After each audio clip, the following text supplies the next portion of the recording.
So a while back I did some jumping jacks in my backyard for the sake of science. And jumping jacks. Jacking.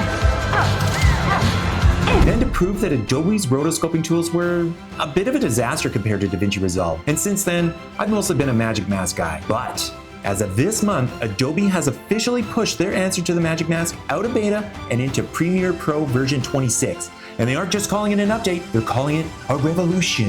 And today, I want to talk about why version 26 might finally make me stop complaining about the Rotobrush and come back to Adobe. All right, enough talking. Let's see what this actually looks like.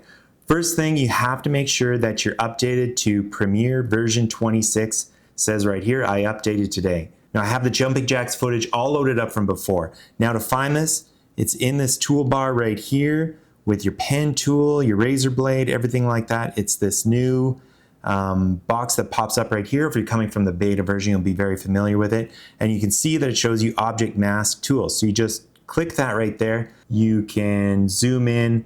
And it's really handy. It just highlights exactly what you want to cover. I don't know why it's not getting my sunglasses, but I'll make the one click there.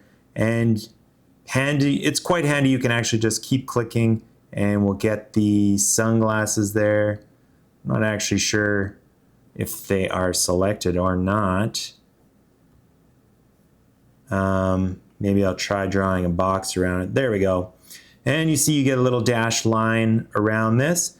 And then the next stage here is you go up and you'll see unassigned masks. Now this becomes an important part later because if you just run the mask, it's not actually going to select anything. You actually have to assign it to one of the properties. And here you have some options. You can track one frame backwards, track forward and backwards, and forward or just one frame. I guess if you want to make some adjustments. So I'm going to test the full functionality of this. I'm just going to hit track backwards and forwards and let it go. And as you can see, it's doing a pretty good job. That was actually quite quick. So, okay, now what? So I've done some jumping jack. I've done the jumping jacks photo, but nothing's really happened. And this is where I came back to where it has an unassigned mask. So you have to take this mask and assign it to one of the properties down below. And you can just drag and drop it. I don't really know what, if you put it on motion or audio, I don't really think that would have any effect, or if it does, let me know. Anyway, I'm just going to drop this onto opacity, which is what you would want to do if you want to cut out this person from your footage. And as you can see, when I do that, it takes away the background of the footage. Now, when I first did this, I was a little confused why there was this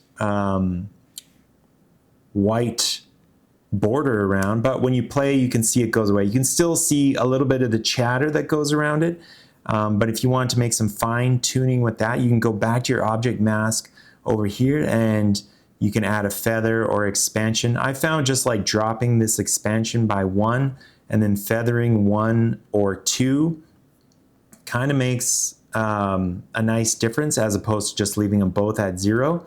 But what would this actually look like? So let's say you're trying to make a social media post and you want to trick all your friends that you spent all day at the beach.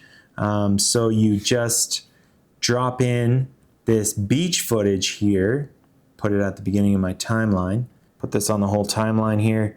And now, as you can see, you'd be able to trick any of your friends on social media that you spent all day at the beach.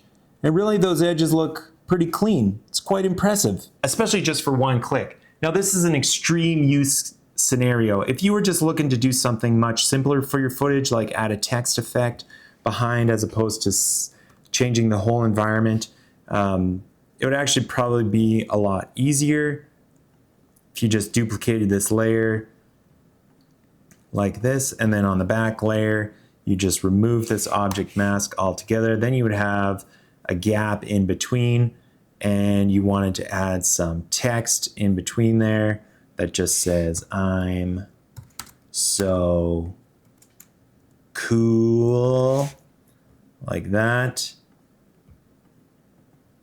And there you would have the layer, just put it somewhere like that, behind. And that's how you could get some text behind the person in the original environment, and those edges actually look pretty clean. All right, now I know what you're thinking. Does it actually beat DaVinci Resolve's Magic Mask? I mean, they're even onto their own new version. But I'm not going to give you a half-baked answer today. The Rotoscope Rematch is officially in the works. I'm filming a side-by-side comparison right now to see if Adobe has finally reclaimed the crown or if it's still just playing catch-up. If you want to see if version 26 actually lives up to the hype, make sure you're subscribed and check back in a few days. The results are honestly not what I expected. I'll see you at the showdown.